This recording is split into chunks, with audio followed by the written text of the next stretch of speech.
I'm about to spend $30,000 in the next 5 minutes buying the most futuristic tech on the internet. And then we're gonna test it to find out if it actually is the future or if it's all just marketing nonsense. So what's the first thing I'd want to futurize? A TV? Oh, of course. Xiaomi released a transparent TV. I knew this was a thing already. I didn't realize you could actually just click buy. Okay, I have like a billion questions about this. We gotta try it. What are the things we expect the future will have? What about this? Invisibility buy. Oh, this is great. Yes, we need to do an invisibility shield. If you haven't seen one of these already, it's gonna feel like magic. Futuristic bike.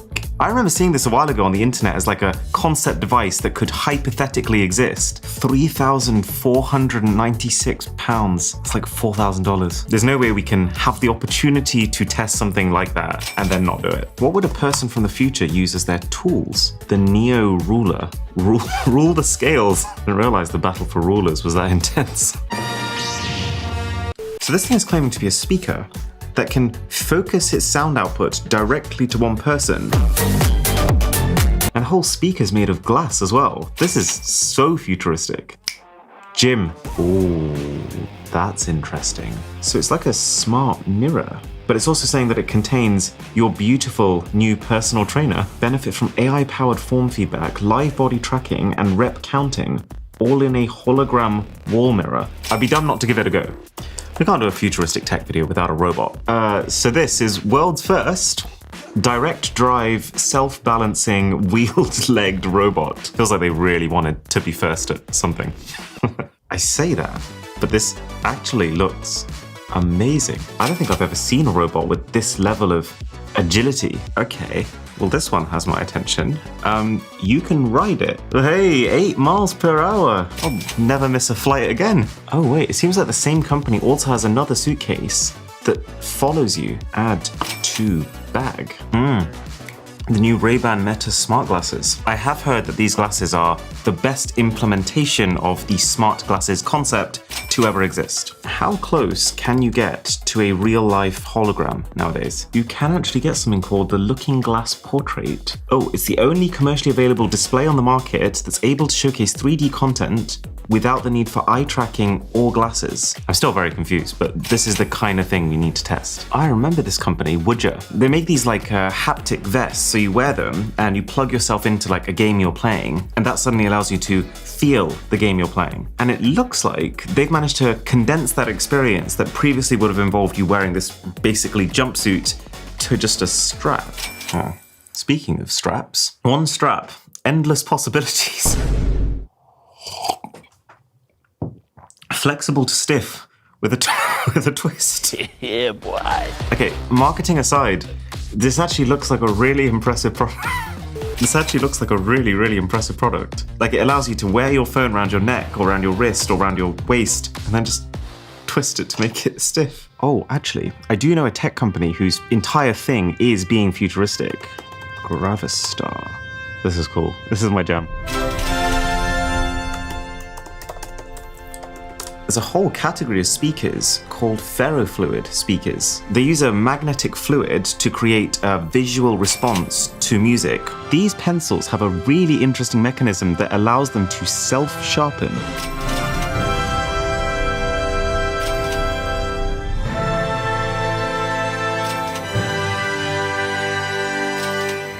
Okay, stop me. I don't think I've ever been this excited for the stuff to arrive. It's all finally here. Some of this stuff took over 2 months to arrive. So in a way, we very much are filming this in the future. So let's go roughly from least expensive to the most expensive to find out how much it really costs to experience that next era. So just $10, self-sharpening mechanical pencils. So you know when you're using a normal pencil, the reason it gets blunt is because as you're writing, you're holding the pencil from one consistent angle and kind of sanding away at the tip. So these guys realize how to fix that by creating a system such that every single time you apply and remove pressure from the tip, it rotates the lead so that even if you're writing from one consistent angle, you're actually equally using every side of the pencil. There's really not much to say about it apart from the fact that it really does work, and every pencil should use one of these. The entire sharpening industry would disappear. So I'm gonna give this a 6 out of 10. So then all the way up at $60, we have the futuristic charger from Gravistar. And actually, while we're at it, let's just do all the Gravistar products. So that's the earbuds and speaker. Whoa. If nothing else, it all looks cool. let's hope there's more to it than that. Okay, so the charger. It doesn't initially strike me as the most space efficient with this whole transforming standing sitting design. Like, they've used a really high-tech material called gallium nitride to be able to get it to a really condensed size, but then bulked it back up again with all the external fluff. Like, it's a 65-watt charger, which is not bad. That's 2 times faster than the iPhone's fast charger. But then at the same time, if all you wanted was a 65-watt power brick, you can get one in a smaller footprint at a lower price. It's not really futuristic. You're paying for design. You're paying for these rotating ears. You're paying for the fact that the eyes light up. You're paying for the fact that it transforms from a sitting to a standing position. But actually only if you don't have your plug in on top of that, because then it's locked in. 5 out of 10. But then with the earbuds, the design actually has a purpose. These things feel so premium. Like, listen to these sounds. Oh, it's got an RGB lighting strip baked into the charging case of the earphones. You can very much tell this is made for someone who really wants to carry around a gadget. Let's do a sound test. They do fit really well, with a good amount of passive noise cancellation without any tech going on. That's a bit of a shame. The one earphone that is working does sound pretty good, but the fact that straight out of the box one of them isn't connecting properly, it's not a great sign for the software stability to come. But you know what the funniest thing is? You know the main extra function of this earbud case? It's a bottle opener. I couldn't believe it. Let's see if it works. Whose idea was this? I mean, earphones, bottle opener, the kinds of situations that you would use both of those in are so different. But also, more importantly, was it worth this? Was it worth carving out a massive triangle in this valuable real estate that is your charging case at the direct cost of battery? Futuristic in a dumb way. 3 out of 10. That's nice though. But the speaker is the thing that I'm most excited for. I'm already liking a lot of the little touches, like these tiny little rubber pads at the bottom, which means when you plonk it on a table, it massively softens the thud. Okay. Oh. Ready to pair. Bluetooth connected. I can respect that. Some nice startup sounds. Oh, there's a ton of different lighting modes as well. You know, for something that's designed to be straight out of a sci-fi movie, this is actually weirdly well suited to camping. Ah, okay, so it's got a small tweeter here, which is what's handling the high notes, and then a larger subwoofer coming up the bottom, which is what's handling the bass. And it's pretty mid-range, to be honest. It sounds like a $50 speaker. The lighting's cool though, so I'll give it a 5. All right, let's see what the lighting of the future has in store for us. This is the bioluminescent orb. And I gotta say, I do love the idea of a future where we're not just pumping out greenhouse gases to fuel our increasingly electric lifestyles, but actually harnessing the Earth's natural resources to live a sustainable life. And this might actually be one step closer to that vision. So apparently in this bag right here is a specific species of live microalgae that can take in carbon dioxide, release oxygen, kind of like a plant. I just dropped some on my table, but also in that process produce light-emitting chemicals. Okay, so we basically pour what's left into the orb. I'm gonna leave that in a place where it's getting plenty of light for now. And then what it says is that it's only going to glow not just in the dark, but specifically at nighttime. So we will just cover the other stuff and loop back to it at the end. Oh, I've just realized there's a massive do not drink on the front, which means someone's tried it. I can totally see how you'd think this would be a superhero origin story. I don't blame you. I'm slightly curious. Okay, and while we wait to see the kind of lighting that nature can generate, let's find out what humans have managed to do. Because this product right here claims to have bottled both fire and the northern lights into something that can sit on your shelf. Okay, so really all this is a bunch of high power LEDs at the bottom shooting up at a deformed glass cylinder, which refracts them. And I mean, there is stuff to like here. Like the glass cylinder is surprisingly high quality. The reflections it makes on the walls and especially the ceiling, really genuinely interesting to the point where I would say it kind of delivers on its promise. Plus, you get a little remote to change the colors. I really like this one. It reminds me so much of the reflections coming off water. But here's the thing. I hate these remotes. These remotes are a sign that what you actually have at the core of this product is very cheap LEDs. For me, tech that is genuinely smart is tech that will use your phone or voice for controlling. But the more fundamental problem is that this was meant to rotate by itself. There's a motor there, and when it arrived, it was already fried, which does not bode well for the overall quality of this thing. So the idea is great, it can be pretty, but I mean, this is just a bit sad, isn't it? 4 out of 10. At $80 then, we have what's claiming to be the future of the phone stand. And while initially I could not wrap my head around how a phone stand could possibly be $80, now I can see it. This is the morph strap. You know, the whole flexible to stiff thing. Yeah, it's that. Now, the company's being pretty tight-lipped about how exactly it works, but it seems like this lever here is basically a crank that tightens or loosens the internal structure sitting under this fabric. So the company's idea is, let's say you're walking around on holiday and you carry your phone around your neck. as you do. The second you want to take a photo, bam, selfie stick, albeit a slightly bent one. I mean, that's not really what I'd use it for. What I'm more interested in is, can this be a way to mount your phone onto like any surface to take a weird shot, for example? The answer to which is, yeah, pretty much. I just had an idea. So I'm thinking, hypothetically, if I was in the back seat of a car and I wanted to watch a TV show while I'm on the go, it does work. 7 out of 10. I feel like there's a lot more you can do with this than I've even realized at this point. And then to measure how long your stiff phone strap is, here's the Neo Ruler, which is such an awesome name for what seems to be the one ruler to ruler them all. You place the ruler next to it, you raise the slider till you reach the point you want to measure, and then that on screen is the exact measurement. And there's an obvious initial question here, in that my $1 ruler does the exact same thing. Who asked for them to overcomplicate it this much? Well, for starters, this thing is accurate to the nearest 0.01 millimeters, which is a level of precision that you can't get by just eyeing it. The fact that it's digital means that you can change units on the fly. You can flick between millimeters, inches, even meters if you want to. But also, you can do crazy stuff. Like, let's say you're measuring an architect's drawing or a map, for example. I just bought one yesterday and it's just a bit bigger than I was expecting. So, you know, a lot of these drawings have a scale, right? Like 1 to 500,000. Or in the case of this map, 1 to 5. You can let the ruler know that scale, and then as you're measuring, it will not just tell you how many millimeters it is in reality, but also what the actual real-life distances of that space really are. Or for another example, let's say that you wanted to divide something evenly. You can choose on this ruler how many divisions you want, and then you literally just pull the slider across, and it will tell you exactly where to make those divisions. Niche? Yes. Completely next level for the people who actually have use for it? Also yes. 8 out of 10. So now, on the complete other end of the spectrum, are shoes. Yeah, apparently Future shoes only come with half the packaging. So we already know that this shoe, it bends in half. But why? Well, this entire range of Fly's products was actually inspired by a letter from Matthew Walzer, a 16-year-old living with cerebral palsy, who said that because of his disability, he couldn't tie Nike's shoelaces. So Nike set themselves an internal challenge to basically try and create a pair of shoes that you could take off with no hands. And this actually requires quite a big rethink of how the shoe works. Like, you need a hinge that allows the shoe to snap into the open and closed positions. You need this tension band that spans both sections. You need to make sure that the sole stays flat when the shoe opens so that it doesn't form a crease. And then on top of that, a kickstand, which is what actually allows you to kick the shoe into this folded position. So, how well does it actually work? Ooh, it's a real-life product showcase. It's morph strap time. Crank that into position. There you go, look at that. It's the cameraman of the future. Okay, so foot slides into this top half. It feels pretty loose right now, but then, wow. All of a sudden, that's like a perfect fit. That's the easiest shoe putting on experience I've ever had. And then when you want to take it off, a little bit of pressure at the bottom there, and your shoe folds in half. That's crazy. I was skeptical, but now I am completely sold, at least on the vision. It's yet to be determined if all these extra moving parts add any extra fragility to the shoe. But this is a concept that I want to see more companies trying. 9 out of 10.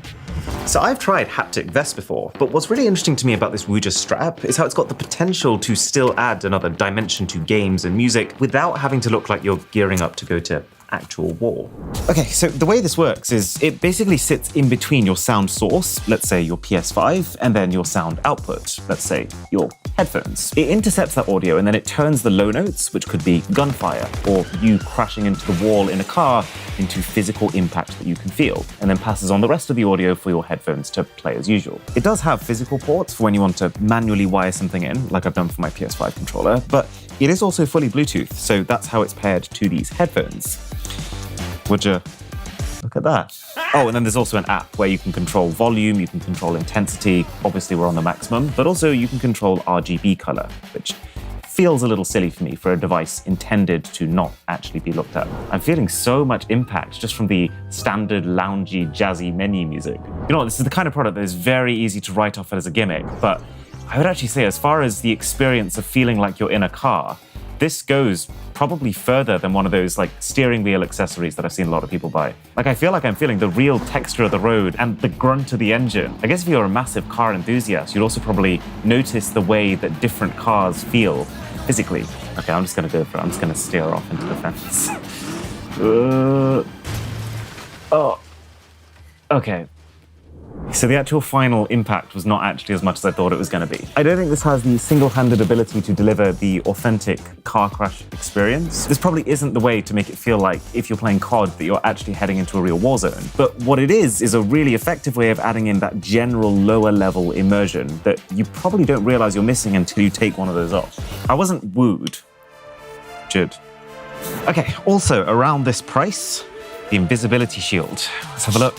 So this is literally how the thing comes. And I know it looks like I just went to my dumpster, I pulled out a sheet of corrugated plastic and I stuck it here. But no, this is a specially crafted material where every single one of these vertical strips is a curved lens that bends light away from the center, which has the very surreal implication that you could be looking head on at something and not actually be able to see it, which is useful for, I mean, yes, magic tricks, but also stuff like camouflage in the military. I wouldn't say it's useful for most people, but from the perspective of it being a working science lesson in action, give it an 8. And then, even more futuristic than that, the holographic display. Very few things scream future like hologram, but then I suppose at the same time, we have seen so many poor executions of this concept.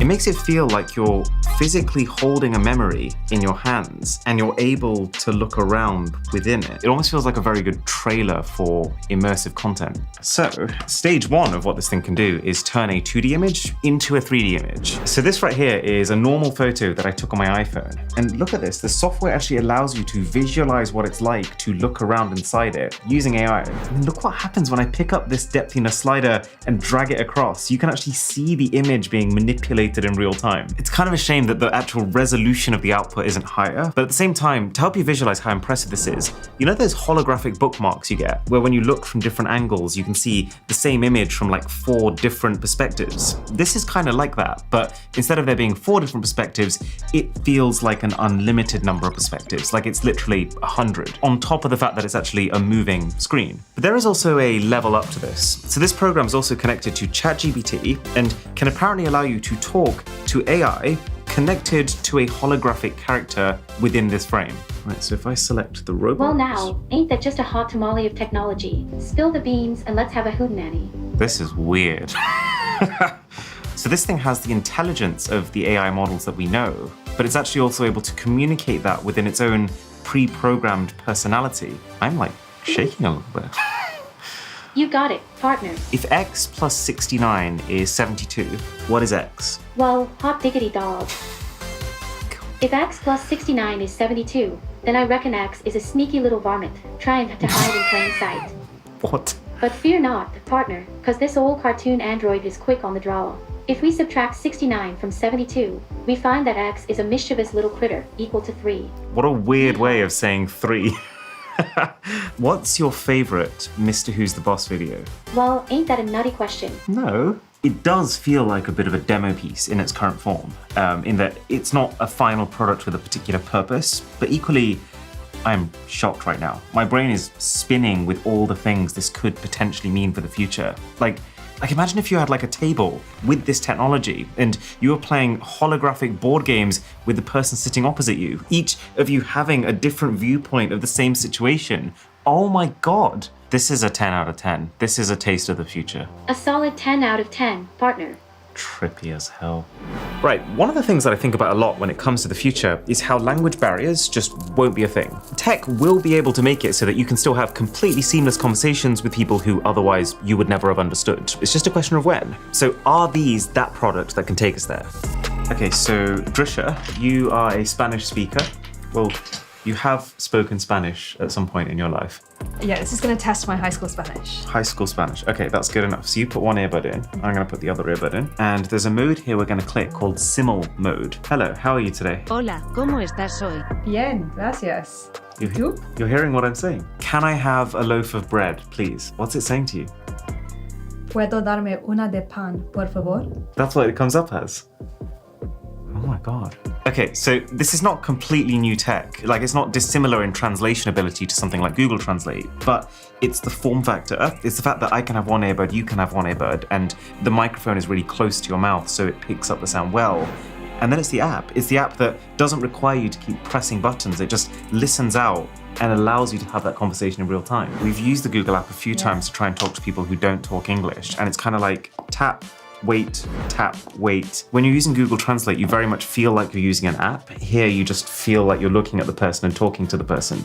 Yeah, and I can see this slowly being added into things like glasses, and Apple Vision, to make it seem more seamless as opposed to like going on holiday and giving it to someone. That is such a good point. Of course that's going to happen. Could be really cool. It's a good enough product that this is going straight in my travel bag. And it can also do 40 languages and 93 accents right now. The two things I don't like are that one, the app tries to charge you for downloading languages offline, which when you're in abroad countries is probably a likely thing you're going to have to do. And then also, the actual hardware construction feels a little bit cheap for the price these are. Like if they were just normal earphones, you would expect them to cost no more than like $50 for a build like this. So overall, it's an 8. Time for the Meta glasses, which obviously, I mean, they're not a cheap product, but at the same time, given how expensive a normal pair of glasses from this company is and how far ahead the Meta glasses supposedly are, I was expecting this to be much more. Okay, so let's be very clear. What this isn't is some completely straight out of a movie pair of augmented reality glasses, where like I can see you and then like your name and your age next to you. We're not there yet, but what it is a pair of real and rather stylish glasses or sunglasses that you can put onto your face, connect to your phone, and make phone tasks more seamless than they already were. Like music. They've got speakers that angle down into your ears, and okay, I mean, there's not exactly an established scale for how good glasses should sound, but I would say the audio quality is not far off something like the 3rd gen AirPods. You control things using this capacitive area on the side here, like scrolling volume, for example, and then there's a capture button up top for the cameras, for both photo and video. You can also use voice commands, but I mean, imagine standing in a packed train like, Meta, take a photo. But here's the thing that shocked me. The photos and videos that you take on this are actually good. It's not quite like top-end smartphone, but this thing takes 12 megapixel photos and 1080p videos using some of the same processing techniques that your smartphone uses, like HDR, like the stabilization. So you don't get overexposed skies or everything covered in shadow, like I expected coming into this. The key downside for me though is that the camera is not going to cover your entire vision, and you can't preview what it's capturing like you can on your phone. So it will sometimes result in a situation where you shoot something, you later realize before you post it that actually you want to crop it a little bit to make it central, but then at that point it's actually more effort than if you had just taken your phone out in the moment and done it properly. But I do want to stress, this is exciting. It's the first product in its category that's actually, I would say, delivered on its promise and feels like a polished, finished product that you could see yourself using. So I would give this a 9. And now, moving further up the ladder, the concept of this next one is absolutely bonkers if it works. A speaker that can focus its sound in one area is like the entire perks of the isolation you get with headphones, combined with the freedom of being able to listen to something via speakers. And actually, while we're at it, let's just do this at the same time as the ferrofluid speaker, since unlike the name suggests, it's not actually a speaker, but is designed to react to a speaker. It's hard for me to describe how excited I actually am for this. This is one of those very big moments where I'm actually experiencing something for the first time that could be groundbreaking tech. And I want to start by saying this ferrofluid thing over here, even without how it reacts to music, just using a magnet over it, is fascinating. It's basically a magnetic fluid, but because you never really see magnets in fluid form, it almost shows you magnetism in action in a way that's much more real than you'll have ever seen with solids. That said, the actual product feels like it needs a bit of quality control, like there's some ferrofluid just stuck to the inside of the glass. It's LED backlit. Oh my God. It's responding to my voice. I have never in my life seen anything like that before. Okay, so we'll put that there, and now the focus sound. This is a very weird piece of technology. It genuinely looks like nothing is going on in here. It's a really light, completely clear speaker with just a little bit of a metal body. So I imagine almost all of the audio processing and the actual tech is happening in this box here. This is just the projector for the sound. Okay, immediate first impression. Right now it's firing directly at me. It's not the most bassy or punchy speaker, but I can hear it very clearly. I'm gonna turn it away now. Oh my goodness. Oh my God. I've never experienced anything like that in my life. So when you're looking directly at the speaker, you're convinced the sound source is here. But as soon as you rotate it, it feels like it's almost throwing the audio source to that wall there or that wall there. So when you turn the speaker away from you, it's not like it completely mutes it, but you're probably hearing it at about 25% of the volume versus when it's facing you. So how? Well, the way that normal sound waves work is they travel out in all directions until they dissipate. Imagine like throwing a rock into a pond and seeing those ripples come out of it. But this directional audio speaker actually instead uses ultrasonic waves, which are super high frequency and therefore much shorter wavelength, which means they spread out much less. They're completely inaudible to the human ear, but the thing is, as soon as they come into contact with the human ear, they distort back into an audible frequency. So the target can hear the audio, but the other people around them can't as much. Is it worth buying? I'd say probably not yet, given that you're having to give up a lot of sound quality to be able to get this effect, but the potential is massive. So for the purposes of being futuristic, that's a 9 out of 10. And this ferrofluid speaker, surprisingly cool. This is an 8. This is the Airwheel SR5, the auto-following suitcase, and then this is the SE3S, which is the rideable suitcase. I actually really fancy a sit right now, so we're going to start with the rideable one. And I gotta say, I don't think I've ever wanted to like a product this much. Like, okay, when in your life have you ever seen this before?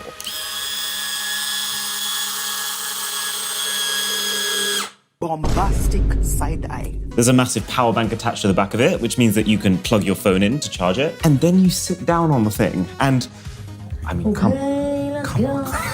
I mean, when you think about what riding around on a suitcase looks like, I don't think you'd imagine this level of speed and turning torque. This is literally like Rainbow Road in Mario Kart. Woo-hoo-hoo! So you've got one toggle that's accelerate, you've got one toggle that's a brake, but the best bit is what happens when you press both together. This is how you go through airport security. Drisha, you've got the app for this suitcase. Yeah, I can see how fast you're going. How fast am I going? 3 kilometers an hour. You're joking. It feels a lot faster than that. What? Drish, stop! Drish! This is really weird. Oh, It just says 50, so I don't know my what that means. God. Drish! Ow. Yeah. So on one hand, right, nothing beats this. But then on the other hand, as a functioning suitcase, there's room for improvement. Oop. So I mean, for starters, they make you carry around this ridiculous butt pad, which really they could have just baked into it. Like, I don't know what kind of holiday you can pack 4 in there. At a squeeze, that's 2 shoes and maybe a butt pad. Plus, like, the website for this thing is so atrocious that I have no faith that any of the tech in this is actually going to last. And then we have the auto-following suitcase. This is the one that, from a technical perspective, I was actually looking forward to more, but it's actually quite a lot worse. So it has very similar perks to the other one in that because it's got a massive battery bank, it can charge your phone. It's actually also got a biometric fingerprint scanner for unlocking. But the key differentiator is this wrist strap. So this wrist strap essentially communicates with this sensor via ultra-wideband, which is like the same technology that your iPhone uses to find your AirTags, for example. So I am now connected, which means if I walk more than 5 meters away, then, like an overly attached child, it will come sprinting to me. Can it outrun me? That's the question. Ooh, nearly. Obstacle avoidance on point. So this is part of what my problem with the product is. These two down here are infrared obstacle avoidance sensors. They're not very good at avoiding obstacles. Do you trust the technology with your life? Go, go, go. Bruh.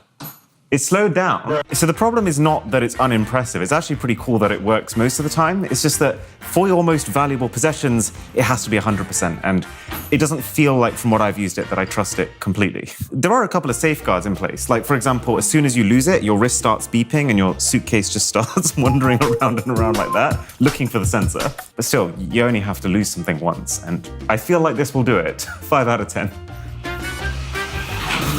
Right, it's magic mirror time. So I started using this thing a couple of days ago, and it's a really unique product. But I think the best way to show you is to actually start a workout, and you'll see how it works. And I will say, they have got the fundamentals right. Like, the software feels very slick, it runs at a good frame rate. Although, just because of what the product is, you do get this slight ghosting type effect. It's almost like it's an infinity mirror bouncing back and forwards, which reduces the crispness a little bit. So the first thing you do is you pick a class. So you can either pick it based on the duration, you can pick it on who's leading that class, or you can pick it based on what body part you feel like working out. It's got a whole load of different settings you can play around with. And what I like about it is that it's not assuming that you have access to an entire gym suite. It's very much able to tweak itself around what you do have. And now we go. And now it initializes body tracking. It's just making sure there's one person and one person only in the frame. So when I saw this for the first time, I will say, as a fan of technology, This felt pretty cool. You've got all these fitness instructors who've clearly filmed themselves on a green screen background, so they've been able to cut it all out and almost appear like they're holographically there in your room. But it actually gets cooler, because you click right here and you have access to music. And every bit of music outputted by this mirror is generated by AI. So every time you do a workout, you are hearing different tracks. And then part of why that helps is that you can separate the music volume from the speech and sound effects volumes. Because yes, it talks to you. Like, let's say I am actually following along to this workout, it will tell me off when I'm doing it wrong. Bring the weight up to your shoulders. Right, so is it good? Well, there's a lot of things I like about it. I like the fact that it gamifies workouts. I like the fact that it feels like there's almost a watchful eye over you so that you have some company. And it does smart things. Like when you first input the weights that you're lifting, it will slowly use artificial intelligence to amp up the workouts to make sure that you're progressing. The bone that I have to pick, though, is with the way it's marketed. This thing calls itself a personal trainer replacement. But really what this is an oversized smartphone with a front camera, with a screen, with a set of speakers that does use intelligent software to watch you, but it can't see every angle, and you can obviously trick this if you want to. Like, it currently says I've done 7 bicep curls. I haven't done 7 bicep curls. 2 + 2 is 4. This isn't a complete replacement for a personal trainer, but it is really good for people who don't have access to one. So, 8 out of 10. You know, cycling used to be such a massive part of my life growing up. And so this idea of me revisiting it now, but using something that looks like it's straight out of Tron Legacy is kind of crazy. Okay, we have to talk about this product. Is it futuristic? Yes, hell yes. This thing is straight out of my bike driving fantasies from when I was a kid. Like, for example, it has a kickstand that, no joke, once activated can only be deactivated with fingerprint access. It's got a microchip inside of it that will alert your phone if it ever gets stolen, and it will give you the exact GPS coordinates to go find it. It's got integrated signal and brake lights, so you don't have to wave your arms around like this when you're gesturing that you want to turn right. And then also headlamps that are sensitive to the light in the environment, so they only turn on when they're needed. And all of this stuff is great. Like, using tech to make the biking experience safer, that's exactly what it needs. And then you have the elephant in the room, hubless wheels. How is it that every single bike you've seen up until this point has a hub in the middle, but this one doesn't? Well, they've actually not really done away with the hub. You still need one. They've just redesigned it and relocated it so that everything that was previously happening here is now happening in a combination of here and then here. Does it have any practical benefit at all? No, it doesn't. And that brings me on to the problems. The whole thing is very surface level. Like, it's very heavy. It's got this really cheap feeling plastic coating that we actually ended up accidentally scratching earlier just trying to clean it. As far as the actual electric bike performance, it's really nothing special. Like, it's nothing better than what you could get on a $1,000 or maybe even $700 electric bike. The thing has basically no suspension, so every single bump you go over, you feel it. But by far, the worst part of this is the tech is basically dysfunctional. We couldn't get the app to connect. We couldn't get any of the smart features to work. Customer service, non-existent. The company doesn't even seem to be properly operational anymore. Making this essentially the most expensive prop I've ever bought in my life, and I'm really upset, to be honest. $4,600. That's where we're at right now. And for that, well, this Diablo robot really has to be something special. Right, let's just get one thing out of the way. This is a very impressive product. Like, it's one thing to be able to balance as a human, but to achieve that in a 2-legged machine, that requires very high intelligence. It requires the robot to be able to constantly know exactly where its limbs are, and also be able to correct itself in an instant the second something moves out of sync. You know, when you move it, it feels so powerful. Like, it could take me out if I accidentally... I'm actually a bit scared now. I'm not sure in my life I've ever used a piece of robotics that feels this powerful. So this is making me think of a couple of months ago where I tested this for the first time. It's a DJI RoboMaster, and I genuinely thought at the time, this is as extreme as toys get. But that makes this very much look like child's play. But also, it can jump. You ready? Ooh. Oh my goodness me. Let's do a backwards jump. Which all begs the question, why? Like, what is this for? And the way I see it, the best use of a robot that can't seem to fall over is to carry stuff. Right, so the mission. Coke on the robot, and I'm going to try and deliver that Coke to Drisha on the chair. Everyone's telling me not to do this. She's watching with bated breath. This is absolutely phenomenal. Okay, you ready? Just swipe it. You got it, you got it, you got it, you got it, you got it. Yes! Other thing we need to test here is carrying capacity. So you can maximize it by going into the creeping mode as opposed to the standing mode. I probably shouldn't get on it. Trisha? It works. Do you want to have a race? It's going to give you a morph strap for when I blaze ahead of you. It should be on you so that you can catch me winning. No. No! No, no, no, no! Yes! Oh, how do you stop? Oh, and the final added benefit is we now have a new robot to control our camera shots. Wow. This is absolutely insane. This robot's got to be a 9. At nearly $10,000 then, welcome to world's first ever mass-produced transparent TV. And actually, now we're here, I do just want to show you one more thing. You might have heard me talking about when we overtake Apple in subscribers, we're going to build this massive iPhone unlike the world has ever seen. Well, essentially, we've started building it. We're working with another YouTuber called DIY Perks, the guy who made that crazy phone shelf. What? Oh my! And long story short, it's gonna be mind-blowing. Like, just to give you an idea, the camera on the phone is an actual proper DSLR camera, and that's just the icing on the cake. We're closing in on Apple, but we just need a little bit of help getting there. So if you enjoy our videos at all, and you want to see this masterpiece of a phone come together, then a sub to the channel would be transformative. All right, so the TV itself, I mean, this is every bit as cool and futuristic as I was hoping it would be. It's basically like a normal TV. You've got a layer of glass, a translucent layer of OLED pixels, then another layer of glass, except that the way the blacks are represented is by transparency. And insanely cool as that is, it does create a bit of a paradox when you're watching content. Like, for example, if it does what a TV does best and produces really bright, vibrant, striking visuals, then it's not doing a very good job of being a transparent TV. And if it does a very good job of being a transparent TV, then it's doing a less good job than a non-transparent TV. The limitations are very obvious, like how pared back the resolution had to be. This is only a 1080p screen, which stretched out on a 55-inch panel is not the sharpest. But that doesn't mean I'm not glad this exists. Like, combine this tech with electrochromic glass, which is what tinted windows use to tint themselves, and you maybe do actually have something big on your hands. This isn't a practical TV, but I mean, the way I'm looking at it, it's kind of a piece of art. So I'm gonna give it a 7. All right, just before nighttime where we test the orb, I want to show you our final futuristic gadget. This is the Insta360 X3 camera. See, here's the thing. In most major cities, trying to use a drone to get cinematic shots of the city is strictly prohibited. But drones are not the only way to get drone-like footage. Get one of these X3 cameras, stick it onto one of the company's 3-meter invisible selfie sticks, and the camera basically uses some very clever software trickery to remove that selfie stick from the image, giving the impression of a floating camera that follows you around at all times. It's quite funny, actually. It's become this whole trend. Like, you can literally go onto Instagram now and search "no drone, no problem," and you will see thousands of people who've taken stuff like this. And you would actually be hard-pressed to tell that it's not taken on a high-end drone. And here is my attempt at the same thing. That is pretty cool.